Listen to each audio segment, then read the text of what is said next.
सो hi guys, कैसे हैं आप सभी। तो क्लास 11 के फिजिकल एजुकेशन के यूनिट नंबर 2 में आ चुके हैं, जिसका नाम है ओलंपिज्म वैल्यू एजुकेशन। क्लास 11 के पॉइंट ऑफ व्यू से रहने वाला है। जो भी चीजें हम पढ़ रहे हैं वो न्यू सिलेबस के अकॉर्डिंग रहेगी, तो बिल्कुल भी आपको दिक्कत नहीं आने वाली है। बस वीडियो को ईमानदारी से देखना है और ढेर सारे क्वेश्चंस की प्रैक्टिस कर लेना, जिससे 100 मार्क्स आपके गारंटी हो जाएंगे। और क्वेश्चन प्रैक्टिस के लिए मैंने लॉन्च कर दिया मेरे इस क्वेश्चन बैंक को, जो क्लास 11 के लिए प्रॉपरली डिजाइन करके दिया गया है, जिसके अंदर आप लोग को मिल रहे हैं chapter wise, topic wise solve paper, previous year के सारे क्वेश्चन, कॉम्पिटेंसी लेवल के क्वेश्चन बेस में मिल रहे हैं आप लोग को, आंसर की, माइंड मैप, टॉपर्स की शीट, ये सब कुछ आप लोग को देखने को मिलने वाला है, इंक्लूडिंग सैंपल पेपर के साथ। तो one of the best question bank आप लोग के लिए रहेगा आपकी प्रिपरेशन के लिए, विद नोट्स के साथ। तो डिस्क्रिप्शन में Amazon की लिंक दे देता हूं, वहां से जाके आप लोग इसको ऑर्डर कर सकते हैं। और लिंक जो रहेगी वो डिस्काउंट वाली लिंक है, तो जल्दी जाए अभी ऑर्डर करें मेरे इस क्वेश्चन बैंक। तो इस चैप्टर में क्या क्या पढ़ने वाले हैं, तो ये सारे के सारे टॉपिक्स को हम लोग को कवर अप करना है, जो न्यू सिलेबस के अकॉर्डिंग आप लोग के लिए रहने वाले हैं। तो एक एक करके अच्छे से समझते हैं। तो आज के हमारे पहले टॉपिक की तरफ बढ़ते हैं, जिसका नाम है एंशिएंट एंड मॉडर्न ओलंपिक क्या है, और इसके बारे में डिटेल में समझेंगे। तो सबसे पहले हम लोग बात करने वाले हैं एंशिएंट ओलंपिक के बारे में। एंशिएंट ओलंपिक गेम्स को स्टार्ट किया गया था 776 बीसी में। ग्रीस की एक सिटी है जिसका नाम ओलंपिया है, वहां पे इसको स्टार्ट किया गया था। इसके पीछे की एक छोटी सी स्टोरी है। ऐसा माना जाता है कि ग्रीक के गॉड थे जिनका नाम था ज़्यूस, उन्हीं के बेटे ने उन्हीं की याद में इस गेम्स को स्टार्ट कराए थे। एंशिएंट ओलंपिक में 100 yard, 200 yard, 400 yard, wrestling, chariot racing, boxing, javelin throw, इस टाइप के आप लोग को स्पोर्टिंग इवेंट उस टाइम पे ऑर्गेनाइज हुए थे। विनर्स को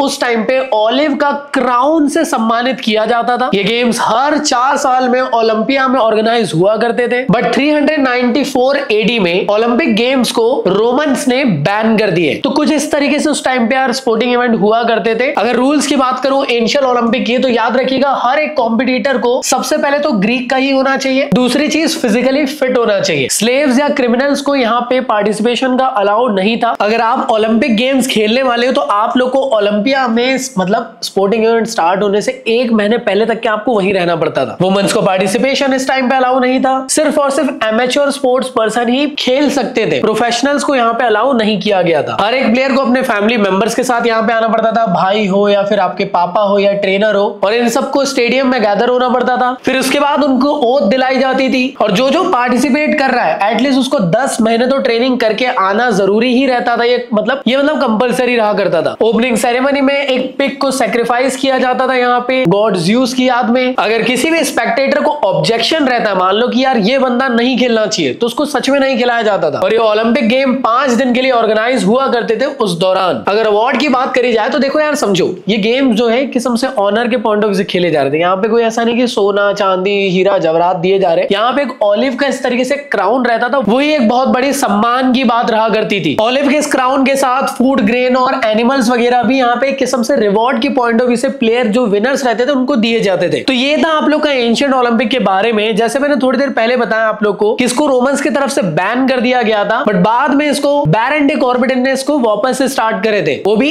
एंशिएंट ओलंपिक नहीं, मॉडर्न ओलंपिक के नाम से। ये रहे कॉर्बिटन भाई। बैरन कॉर्बिटन को फादर ऑफ मॉडर्न ओलंपिक के नाम से जाना जाता है। इनका ऐसा मानना था गेम्स एंड स्पोर्ट्स एक ऐसा कॉन्सेप्ट है जो नेशनल और इंटरनेशनल इंटीग्रिटी ला सकता है, जो देशों के बीच में जो लड़ाई है, जो एक दूसरे के लिए दिलों में दरार है, उसको मिटा सकता है। तो इस स्पेसिफिक पर्पस के लिए उन्होंने एक मीटिंग को ऑर्गेनाइज करे, जिसमें उन्होंने डिफरेंट कंट्रीज के लोगों को बुलाया इन 1893 में। उस टाइम पे जो कंट्रीज आई थी इस मीटिंग में वो थी इटली, ग्रीस, स्पेन, स्वीडन, और ये सभी के सभी इनके प्रपोजल पे रेडी हो गए थे। और फर्स्ट टाइम मॉडर्न ओलंपिक को खेला गया 1896 में। एथेन नाम की जगह थी ग्रीस में। लगभग 9 कंट्रीज ने यहाँ पे पार्टिसिपेट करी थी उस दौरान, और धीरे धीरे करके नंबर ऑफ कंट्रीज हर साल बर साल बढ़ते हुए चल रही थी। बट एक चीज याद रखिएगा, जब मॉडर्न ओलंपिक गेम्स स्टार्ट हुए थे तो उस दौरान पे वुमेन का पार्टिसिपेशन अलाउ नहीं था, बट 1900 में वुमेन के पार्टिसिपेशन को स्टार्ट कर दिया गया था ओलंपिक गेम्स में भी। ओलंपिक गेम्स कंटिन्यूअसली चल रहे थे, लाइक 1916 में हुआ था, फिर 1940 में हुआ था, लेकिन 1944 में इसको कैंसिल कर दिया गया था वर्ल्ड वॉर की वजह से। वर्ल्ड वॉर के अलावा हर 4 साल में ओलंपिक गेम्स ऑर्गेनाइज हो रहे थे। अगर मैं ओलंपिक गेम्स के रूल्स की अगर बात करूं दोस्तों, तो मेल या फीमेल हर कोई यहाँ पे आगे पार्टिसिपेट कर सकता था, लेकिन एमेच्योर ही होना चाहिए रहता था। बट आज के टाइम पे प्रोफेशनल प्लेयर्स को भी अलाउ करा गया है ओलंपिक गेम्स के अंदर। हर एक पार्टिसिपेंट को उनकी नेशनल ओलंपिक कमेटी ही सेंड करेगी, और कोई भी स्पोर्ट्स पर्सन बिना नेशनल ओलंपिक कमेटी के रिकमेंडेशन के, अप्रूवल के ओलंपिक गेम में खेल ही नहीं सकता है। ओपनिंग सेरेमनी की अगर हम लोग बात करें तो ओपनिंग सेरेमनी में एक ओलंपिक टॉर्च होती है दोस्तों, इसको जला के लेकर आया जाता है ओलंपिया नाम के विलेज से एंशिएंट ओलंपिक की याद में, और दौड़ते हुए इसको लेकर आया जाता है जिस स्टेडियम स्टेडियम में ओलंपिक गेम होने वाले हैं। फिर वहां के प्राइम मिनिस्टर या प्रेसिडेंट जो रहते हैं वो इस गेम को स्टार्ट करने का डिक्लेरेशन देते हैं। इसे स्टार्ट होने से पहले हर एक स्पोर्ट्स पर्सन जो है वो ओलंपिक ओथ ले लेता है। साथ ही साथ रिक्रिएशन और कल्चरल प्रोग्राम उस दौरान आप लोग को देखने को मिलता है। ओलंपिक फ्लैग होस्ट होता है और जो फ्लेम है दोस्तों उसको क्लोजिंग सेरेमनी तक के जलाया रखा जाता है। अगर क्लोजिंग सेरेमनी की बात करी जाए दोस्तों तो जितने भी स्पोर्ट्स पर्सन जिन्होंने पार्टिसिपेट करे थे हर एक कंट्री के वो सभी के सभी असेंबल होते हैं एक स्टेडियम में। जिस कंट्री में मॉडर्न ओलंपिक हो रहा है वहां पे वहां के जो प्रेसिडेंट या प्राइम मिनिस्टर है वो आके क्लोजिंग सेरेमनी की स्पीच देते हैं। फिर जो फ्लैग है उसको वापस से लोअर डाउन कर दिया जाता है। साथ ही साथ ढेर सारे कल्चरल प्रोग्राम ऑर्गेनाइज होते हैं और जो ओलंपिक फ्लेम थी उसको भी बुझा दिया जाता है और ऐसे करके ओलंपिक गेम्स एंड हो जाते हैं। तो चलिए बढ़ते हैं नेक्स्ट टॉपिक की तरफ जिसका नाम है ओलंपिक वैल्यू एजुकेशन। तो चलिए जानते हैं कि आखिर ये ओलंपिक वैल्यू एजुकेशन क्या है। बेसिकली एक ऐसे टाइप का प्रोग्राम है जो लोगों को ओलंपिक गेम्स के वैल्यूज और प्रिंसिपल्स के बारे में सिखाता है। तो मैं ये कह सकता हूँ ये ओलंपिक की एक किस्म की फिलॉसफी है। क्या क्या सिखाया जाता है? Like jaw of effort, fair play, respect for other, pursuit of excellence, balance in life between body, will and mind. तो दोस्तों एक एक करके समझने की कोशिश करते हैं। अब आप लोग को थोड़ा कंफ्यूजन होगा कि जॉय ऑफ एफर्ट क्या चीज है। ये काफी इंपॉर्टेंट ओलंपिक वैल्यू का पार्ट है जिसका मतलब ये है कि आप अपना 100% देने की कोशिश करो भले ही आप जीत पाओ या ना पाओ। अल्टीमेटली ये वैल्यू आपको ये सिखाती है कि मेहनत करना सबसे ज्यादा इंपॉर्टेंट है और जो आपने इस ओलंपिक गेम्स में पार्टिसिपेट किए हो ये दुनिया में सबसे बड़ा अचीवमेंट माना जाता है। तो हार और जीत को साइड में रखकर इन चीजों पे खुश होने की कोशिश करो। इसी के थ्रू आप लोग का सेल्फ कॉन्फिडेंस बिल्डअप होता है, आपके अंदर डिसिप्लिन और पॉजिटिव माइंडसेट बिल्ड होता है। अगला जो इंपॉर्टेंट ओलंपिक वैल्यू है इसका नाम है दोस्तों fair play. Fair play basically ये कॉन्सेप्ट है कि जहां पे आप लोग को ईमानदारी के साथ रिस्पेक्ट और रूल्स को फॉलो अप करते हुए खेलना है। इसमें चीटिंग, डिसऑनेस्टी और अनफेयर एडवांटेजेस को अवॉइड करके गेम के असली स्पिरिट को फॉलो करना है जिसमें आप लोग को ओपोनेंट को भी रिस्पेक्ट करना है, रेफरीज को भी रिस्पेक्ट करना है और साथ में खेल को जीत और हार के ऊपर रखते हुए खेलना है। तो बेसिकली ये प्रमोट क्या कर रहा है? ऑनेस्टी, इक्वालिटी और स्पोर्ट्समैनशिप। अगला इंपॉर्टेंट ओलंपिक वैल्यू है दोस्तों वो है रिस्पेक्ट फॉर अदर्स। ये एक ऐसा कॉन्सेप्ट है दोस्तों जिसमें आपको अपने opponent, teammates, coaches, referees, audience सबके साथ डिग्निटी और रिस्पेक्टफुल वे में बिहेव करना है। इसमें हर एक इंसान की वैल्यूज को आपको समझना है और उन्हें इक्वली ट्रीट करना है। चाहे आप किसी भी डिफरेंट कल्चर से क्यों ना आते हो, रिलीजन से आते हो, रेस से आते हो, इन सबको साइड में रखते हुए इंसानियत के नाते, उनके गेम्स के स्पिरिट के नाते आप लोग को उनको रिस्पेक्ट देना है। तो ये सिखाता है आप लोग को रिस्पेक्ट फॉर अदर नाम को ओलंपिक वैल्यू। अगला होता है दोस्तों परस्यूट ऑफ एक्सीलेंस। ये ओलंपिक वैल्यू आपको समझाता है कि आपको अपना बेस्ट देने की कोशिश करना चाहिए और हर एक्टिविटी में कंटिन्यूअसली अपने ऊपर इंप्रूवमेंट लाने की कोशिश भी करना चाहिए। चाहे आप जीत रहे हो या हार रहे हो, दोनों से अपने आप को सीखना है और अपने आप को इंप्रूवमेंट लाने की कोशिश करना है। बेसिकली ये ओलंपिक वैल्यू आपको ये सिखा रहा है कि आपको अपने टैलेंट और स्किल्स को मैक्सिमम पोटेंशियल तक के डेवलप करना चाहिए। मेरे ख्याल से क्लियर हुआ। तो बेसिकली ये फोकस कर रहा है on self improvement rather than only winning. Next Olympic value है आप लोग का balance between body, will and mind. ये आपको बेसिकली ये सिखाता है कि हर एक इंसान के अंदर फिजिकल हेल्थ, मेंटल एबिलिटीज और डिटर्मिनेशन मतलब विल पावर, तीनों का बैलेंस होना जरूरी है और इनका प्रॉपर डेवलपमेंट होना भी जरूरी है। सिर्फ बॉडी ही स्ट्रांग होना जरूरी नहीं होता है, आपका माइंड और विल पावर भी इक्वली स्ट्रांग होना जरूरी है। अगर ये सारी चीजें आप लोग के अंदर रहेगी तभी आप लोग सक्सेस की राह में आगे बढ़ सकते हो। सिंपल वे में अगर समझाने की कोशिश करूं तो बॉडी का मतलब बेसिकली क्या हुआ? Fitness, strength, health. अगर माइंड की बात करी जाए तो माइंड का मतलब क्या हुआ? यहाँ पे फोकस, कॉन्सेंट्रेशन, डिसीजन मेकिंग। और बेसिकली विल का मतलब क्या हुआ? डेडिकेशन, डिटर्मिनेशन और मोटिवेशन। तो स्पोर्ट्स हो या एजुकेशन, दोनों में ये तीनों चीज का होना जरूरी है। तो सिंपल वे में कहूं तो ये एक्चुअल में होलिस्टिक डेवलपमेंट को प्रमोट कर रहा है। तो दोस्तों बढ़ते हैं आगे की तरफ। नेक्स्ट टॉपिक है आप लोग का ओलंपिक सिंबल। तो बेसिकली ओलंपिक के सिंबल को 1913 में बैरन डी कॉर्बेटिन ने ही डिजाइन किए थे और एक फ्लैग के फॉर्म में यहाँ पे इसको बनाया है। ये जो फ्लैग है एक्चुअल में व्हाइट सिल्क से बना हुआ है बिना किसी बॉर्डर के साथ और यहाँ पे आप लोग को लगभग 5 रिंग्स देखने को मिलती है, वो भी डिफरेंट कलर से। ब्लू रिंग जो है वो डिनोट करती है यहाँ पे यूरोप को, येलो डिनोट करती है एशिया को, ब्लैक डिनोट करती है मतलब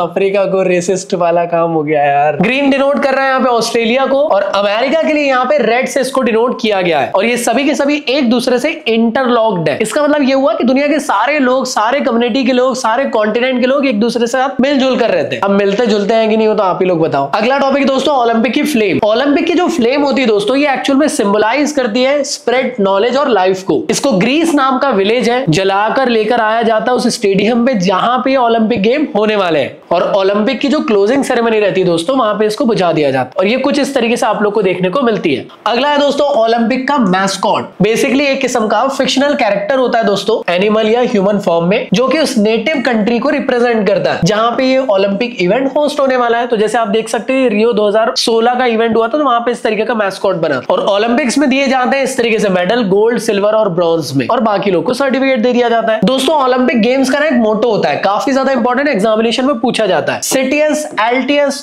फोर्टियस। ये लैटिन वर्ड है, बेसिकली इसका मतलब होता है faster, higher and stronger. Olympic में एक बेसिकली ओथ भी दिलाई जाती है, अगर आप चाहो तो उसको याद कर सकते हो, अदरवाइज ठीक है, बस इतना मालूम होना चाहिए कि ओथ ओपनिंग सेरेमनी के दौरान पे दिलाई जाती है। ओथ कुछ इस तरीके से है कि in the name of all competitors I promise that we shall take part in these Olympic games respecting and abiding by the rules that govern them in the true spirit of sportsmanship for the glory of sports and honour of our team. तो चलिए बढ़ते हमारे next topic की तरफ, जो है value of ओलंपिज्म। तो basically value of ओलंपिज्म एक ब्रॉड टॉपिक है ओलंपिक का, जो उनके प्रिंसिपल और फिलॉसफीज को एक्सप्लेन करता है। बेसिकली ये आपको ये समझा रहे हैं कि स्पोर्ट्स के थ्रू हर एक इंसान का ओवरऑल डेवलपमेंट होता है, चाहे फिजिकल, मेंटल या फिर मोरल डेवलपमेंट क्यों ना हो। और स्पेशली ये 3 वैल्यूज पे सबसे ज्यादा फोकस करा जाता है। सबसे पहला रिस्पेक्ट, दूसरा है एक्सीलेंस, तीसरा है फ्रेंडशिप। तो इसके जरिए पीस, यूनिटी और हेल्थी लाइफस्टाइल को हम लोग प्रमोट कर सकते हैं। तो सबसे पहला जो आप लोग का यहाँ पे होता है वैल्यू ऑफ ओलंपिज्म में, वो है रिस्पेक्ट, जहां पे आप लोग को रूल्स, ओपोनेंट और अपने एनवायरमेंट को रिस्पेक्ट करना चाहिए। आपको फेयरली खेलना है, आपको अपनी बॉडी को हेल्दी रखना है, और अपने एनवायरमेंट में कोई भी ऐसी काम नहीं करना है जिससे कि अपने देश का नाम खराब हो और लोगों के बीच में यूनिटी टूटे। दूसरा आप लोग को जो एस्पेक्ट है वो है दोस्तों एक्सीलेंस, कि हमेशा आप लोग को अपना बेस्ट देने की कोशिश करना चाहिए। थर्ड है दोस्तों आप लोग का फ्रेंडशिप, जहां पे आप लोग को नेशन और कल्चर के बीच में दोस्ती को प्रमोट करना चाहिए, जिसके थ्रू डिफरेंसेस को भूलकर हम सभी यूनाइट हो सके एक ग्राउंड पे। तो ये तीनों को आपको समझा के आना एग्जामिनेशन में। लास्ट टॉपिक है दोस्तों आप लोग का ओलंपिक मूवमेंट स्ट्रक्चर। तो इसमें सबसे पहले आप लोग को पढ़ना है कमेटी के बारे में, जिसका नाम है इंटरनेशनल ओलंपिक कमेटी, जिसको हम लोग IOC के नाम से भी जानते हैं। ये सबसे इंपॉर्टेंट या मैं कह सकता हूं सुप्रीम अथॉरिटी होती है। जितने भी ओलंपिक के जो रूल एंड रेगुलेशंस को चेंज किया जा रहा है, कहां होगा, कैसे होगा, कब होगा, सभी चीज का जो डिसीजन लेंगे वो लेंगे IOC। इसको फॉर्म किया गया था दोस्तों 1894 में। इसका हेडक्वार्टर आप लोग को देखने को मिलता है स्विट्जरलैंड में, और यही लोग मॉडर्न ओलंपिक के अंदर समर और विंटर फॉर्म के ओलंपिक को ऑर्गेनाइज करते हैं। तो मैं ये कह सकता हूं कि ओलंपिक की मेन गवर्निंग बॉडी के नाम से इसको जाना जाता है। कौन से एथलीट्स खेलेंगे, कौन से फेडरेशन फॉर्म होंगे, कौन ब्रॉडकास्टिंग पार्टनर होगा और किस देश में वो मैच होने वाला है, ये सब का डिसीजन यही लोग लेते हैं। और इसके लोगों को आप लोग को याद रखना है, एग्जामिनेशन में बना के आना है। बेसिकली IOC का फंक्शन क्या होता है दोस्तों? तो बेसिकली ये डिसाइड करते हैं कि किस कंट्री में मैच होने वाला है, कब होने वाला है, कहां इसका मैच होगा, कैसे स्मूथली इसको हम लोग ऑर्गेनाइज कर सकते हैं, क्या प्रॉपर तरीके से rule and regulation guidelines follow हो रहे हैं कि नहीं स्पोर्टिंग इवेंट में। ये हमेशा ध्यान रखते हैं कि जो भी स्पोर्टिंग इवेंट हो रहे हैं वो फेयर प्ले के साथ हो, बिना डिस्क्रिमिनेशन के, और हमेशा ये लोग डोपिंग के अगेंस्ट रहते हैं, और हमेशा ये यूथ को प्रमोट करते हैं कि वो ज्यादा से ज्यादा पार्टिसिपेशन दिखाए अपना स्पोर्ट्स एंड गेम्स में। तो वर्ल्ड लेवल पे IOC आप लोग को गवर्निंग बॉडी देखने को मिलती है। फिर IOC ने बेसिकली क्या करी है, हर कंट्री के अंदर एक सब बॉडी बना दी अपनी। ऐसे स्पेशली इंडिया के अंदर जो गवर्निंग बॉडी बनाई गई है ओलंपिक की, उसका नाम है IOA, इंडियन ओलंपिक एसोसिएशन, जिसको फॉर्म किया गया था 1927 में दोराबजी टाटा जी ने। ये इसके फर्स्ट प्रेसिडेंट थे और न्योरैन इनके सेक्रेटरी थे, असिस्टेंट सेक्रेटरी सोडी जी थे। बेसिकली IOA जो है ये एफिलेटेड होती है IOC से। इसका हेडक्वार्टर आप लोग को दिल्ली में देखने को मिलेगा। कुछ इस तरीके का इसका लोगो बनता है। ये एग्जामिनेशन में पूछा जाता है तो याद रखना। और एक चीज हमेशा याद रखना, इंडिया लेवल से जितने भी प्लेयर सिलेक्ट होकर जाते हैं उनका सिलेक्शन करने का काम IOA के पास ही है, क्योंकि जब तक के IOA रिकमेंड नहीं करेगा कि हमारे कंट्री की तरफ से ये लोग खेलने वाले हैं, तब तक के वो पर्टिकुलर स्पोर्ट्स पर्सन पार्टिसिपेट ही नहीं कर सकता ओलंपिक गेम में। तो नेक्स्ट टॉपिक है आप लोग का दोस्तों NOC, मतलब नेशनल ओलंपिक कमेटी। ये एक ऐसी ऑर्गेनाइजेशन है जो स्पेसिफिक कंट्रीज में ओलंपिक गेम को रिप्रेजेंट करती है। अपने कंट्री से किस एथलीट को भेजना है, किसको ट्रेनिंग प्रोवाइड करना है, किसका सिलेक्शन होना चाहिए, और अदर टाइप के जितने भी सपोर्ट्स है उन सब की जिम्मेदारी इन्हीं के हाथ में होती है। और मेनली इनका काम होता है कि हर वक्त इंटरनेशनल ओलंपिक कमेटी के साथ कोऑर्डिनेट करते रहना। याद रखिएगा 206